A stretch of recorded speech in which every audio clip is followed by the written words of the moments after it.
Hi, everybody. It's time for my 2 cents. Today, I want to talk about something. So, there are mountain people and beach people, right? Don't you think you find that in North Carolina?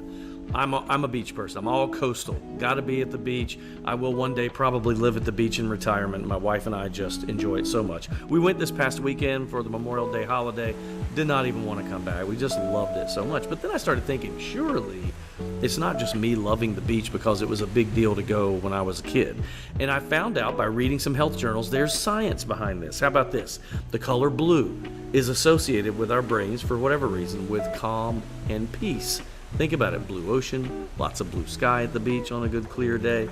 The sound of the ocean, now this I believe because I use a sleep machine at home to have that sound to help me sleep, but that rhythmic wave sound over and over and that kind of hush and hiss sound of the water. Some scientists say it even goes back to when we were in the womb and we're surrounded by water. So it's a feeling of comfort.